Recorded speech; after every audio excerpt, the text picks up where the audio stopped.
আসসালামু আলাইকুম, আশা করি সকলেই ভালো আছেন। আজকে আমরা চীনের সহযোগিতায় বাংলাদেশে নির্মিত ট্যাঙ্ক টাইপ 59 জি দুর্জয় ট্যাঙ্ক নিয়ে আলোচনা করব। আমাদের জন্মভূমি বাংলাদেশ হচ্ছে শত শত নদী ও অসংখ্য জলভূমির সমন্বয়ে গঠিত একটি সক্রিয় দ্বীপ। এখানকার নরম মাটি ভারী ট্যাঙ্ক চলাচলের উপযুক্ত নয়, বিশেষ করে বর্ষাকালে তা আরও কঠিন হয়ে পড়ে। তাই বাংলাদেশ সেনাবাহিনীর জন্য এমন ট্যাঙ্ক প্রয়োজন যা ওজনের দিক দিয়ে হালকা হবে, আবার সুরক্ষা ব্যবস্থা, গোলাবর্ষণ ক্ষমতা ও গতির দিক দিয়ে হবে উপযোগী ও কার্যকর। টাইপ 59 জি দুর্জয় হচ্ছে বাংলাদেশ সেনাবাহিনীর জন্য নির্মিত টাইপ 59 ট্যাঙ্কের একটি উন্নত সংস্করণ, যা চীনের সহযোগিতায় বাংলাদেশ মেশিন ফ্যাক্টরিজ কেন্দ্রীয় ওয়ার্কশপে বাংলাদেশ সেনাবাহিনী পুরাতন টাইপ 59 ট্যাঙ্কগুলোকে দুর্জয় মানে উন্নীত করছে।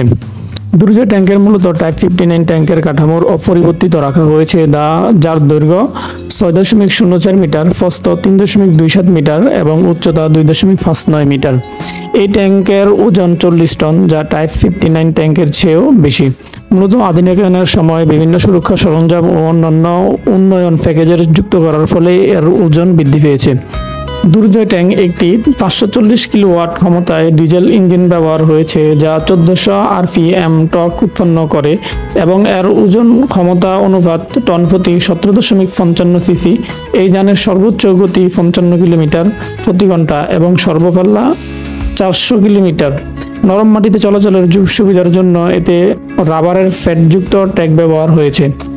এয়ার ট্যাঙ্কের মোট 5টি চাকা রয়েছে, যার প্রথম ও দ্বিতীয় চাকার মাঝে লক্ষণীয় পরিমাণ ফাঁকা জায়গা রয়েছে। ট্যাঙ্কের পেছনে থাকা একটি চক্রতন্ত্রের সাহায্যে এই ট্যাঙ্কটি চালানো হয়। একটি মোচড়ানো দ্বন্দ্বের সাহায্যে এই ট্যাঙ্কের সাসপেনশনের ব্যবস্থা করা হয়েছে। ট্যাঙ্কের বাম পাশে ইঞ্জিনের ধোঁয়া বের হওয়ার ব্যবস্থা রয়েছে। দুর্জয় ট্যাঙ্ক চালাতে মোট 4 জন সৈন্যের প্রয়োজন হয়, যারা হলেন একজন কমান্ডার, একজন চালক, একজন গোলন্দাজ ও একজন লোডার। এই ট্যাঙ্কে সৈন্যদের স্বাচ্ছন্দ্যের জন্য শীততাপ নিয়ন্ত্রণ ব্যবস্থা ও তাদের নিরাপত্তার জন্য পারমাণবিক জীবাণু রাসায়নিক প্রতিরক্ষা ব্যবস্থা রয়েছে, যা মূলত টাইপ 59 ট্যাঙ্কে নেই। দুর্জয়তে আধুনিক গোলাবর্ষণ নিয়ন্ত্রণ ব্যবস্থা রয়েছে, যা চীনা 4th প্রজন্মের ট্যাঙ্কের সাথে তুলনীয়। এর গোলাবর্ষণ নিয়ন্ত্রণ কম্পিউটারে তাপীয় প্রতিবিম্ব নির্মাণ ব্যবস্থা ও লেজার নিয়ন্ত্রণ লক্ষ্য স্থিরকরণ ব্যবস্থা সমন্বিত রয়েছে। এতে কমান্ডারের স্বতন্ত্র দৃষ্টি ব্যবস্থা রয়েছে। চলাচলের জন্য ট্যাঙ্কে রয়েছে নাইট ভিশন ও জিপিএস চালনা ব্যবস্থা, যা এই ট্যাঙ্কে দিনে ও রাতে সব ধরনের আবহাওয়ায় ব্যবহার উপযোগী করে তুলেছে। এই ট্যাঙ্কে আরও রয়েছে কৌশলগত তথ্য সংযোগ ব্যবস্থা, যা একে অধিকতর পরিস্থিতিগত সচেতনতা প্রদান করে। যোগাযোগের জন্য দুর্জয় ট্যাঙ্ক XDZ-1 ও BRC-2000L রেডিও যোগাযোগ ব্যবস্থা ব্যবহার করা হয়েছে।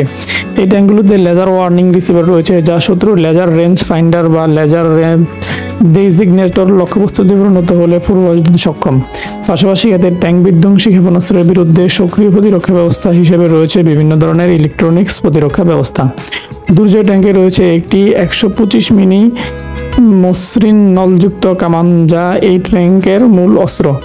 এই কামানের রয়েছে একটি 2 অক্ষ বিশিষ্ট স্থিতিকারক, যা দিক পরিবর্তনের সময়ও ট্যাঙ্কে নির্দিষ্ট লক্ষ্যে আঘাত হানতে সক্ষম করে তোলে। এই কামান থেকে ভারী বিস্ফোরক, ট্যাঙ্ক বিধ্বংসী ভারী বিস্ফোরক ও ডানা নিয়ন্ত্রিত বার্মিদি গোলা নিক্ষেপ করা যায়।